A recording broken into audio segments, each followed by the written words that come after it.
In Canada, pensions are considered a form of marital property and are subject to division, just like other assets that you or your spouse accumulate during your marriage. So how does it work? Is there a way to avoid disputes here or complications, make it a smoother process? We are joined by Christopher Yu, Associate Lawyer at Shulman Partners. Thanks very much for joining us, Christopher. It's a pleasure to be here. Thank you for having me. So obviously, say I'm divorcing my partner, I have a pension. Just walk us through the main points people should bear in mind. Yeah, absolutely. The main thing to remember is that your pension is an asset. Just like a checkings account, just like a savings account, there's a value to your pension that's subject to division. So what you really need to do is first get a family lawyer involved so they can look into the whole process for you.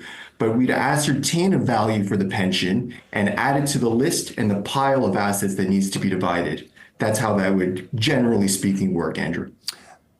I know this might get complex, but say I go prior to the marriage, I had, or the common law link up, I had acquired a pension. Would that be subject to division in the event of divorce?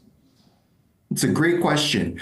In Ontario, the only part of your pension that's divisible is the part that's been accumulated throughout the marriage. Oh. So if you had a pension for about a year before you got married, and then you were in a marriage that lasted 20 years, only that 20-year period would be subject to division. Your first year that you accumulated that pension, that would not be included. Is that true generally of assets in Ontario? It's only the stuff you accumulate in the marriage? Correct. You're only dividing the accumulation of wealth for 99% of assets in Ontario. That's correct, Andrew. That's interesting. Now, in some cases, the partner with the pension will offer a cash settlement to the other party? Yeah, it's really up to the two parties involved. In negotiations, just like anything else, you can barter it, or you can bargain away the pension. So there's a cash value. Think of it as like a checking account. It's easier, but there's a cash value to that pension. Let's say it's worth $100,000, and the other side says, well, I'm entitled to $50,000. But I've got this car over here that's worth $50,000. I'd rather keep that car. You keep your pension. Like, there's different ways you can barter off the value of the pension, depending on whatever you and your spouse feel is important to your situation.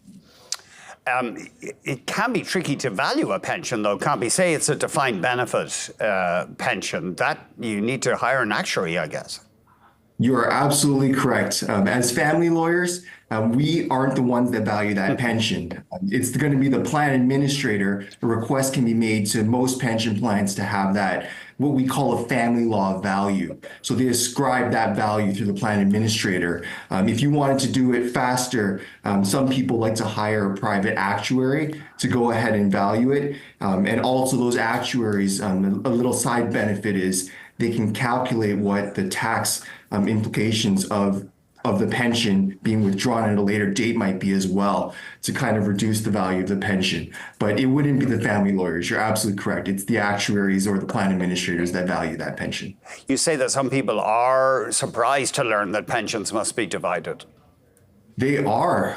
I have clients that come to me thinking, they say, my pension is just a source of income down the road. They're very surprised to hear that it is property, and there is, just like any other property or any other asset, subject to division by means of property in a divorce. That's really, really important to remember. And it's not just pensions.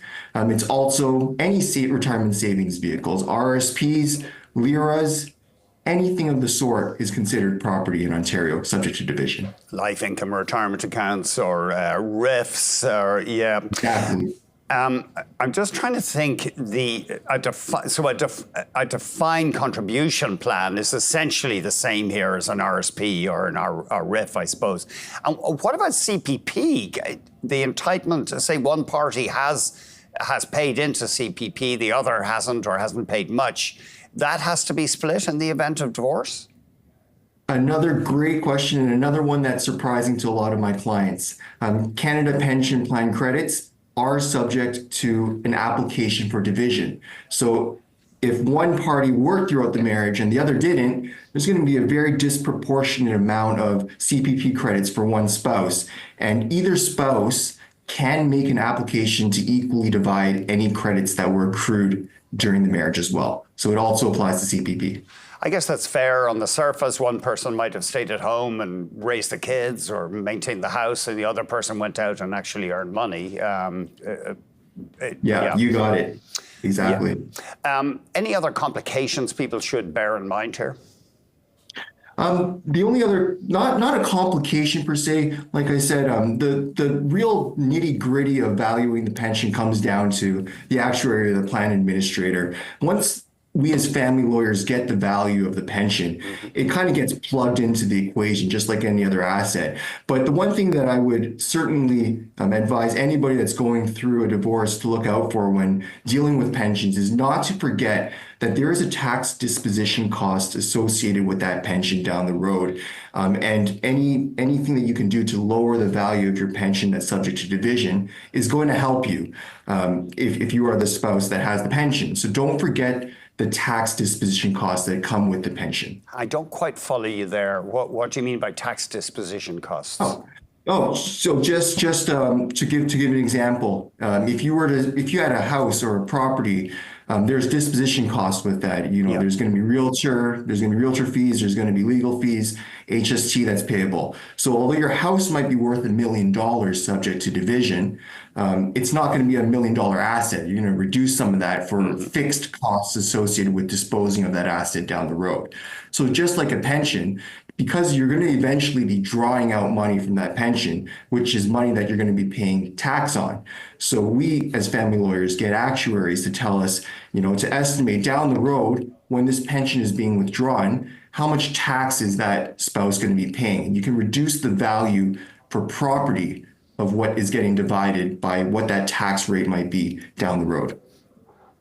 Okay. Does that make more sense? I think so, Christopher. And just finally, an interesting theme that you highlight here is people are getting divorced later and later in life. I mean, people are marrying later. We're all getting older. But I've heard it said divorce is a recipe for poverty, but let's not go there right now. But it is interesting that people are waiting, I think, into their 46 in many cases before they get divorced. Yeah, the statistics certainly suggest that divorces are occurring at increasingly older ages. That is in some part due to the fact that, people are getting older. Of course, there's a greater population that's getting older, and there's less people getting married now. But this is a particularly important issue for people that are getting older. Again, they might be really surprised that their nest egg that they were relying on for retirement might get halved. So it is a very, very important consideration and something that I would, certainly recommend that somebody not forget about when they're talking about getting divorced, and something to think about as well if you're in that situation. Maybe tough it out. Maybe your partner's tough it out if you can. I'm not gonna lie to you. Divorce really does hamper one's finances.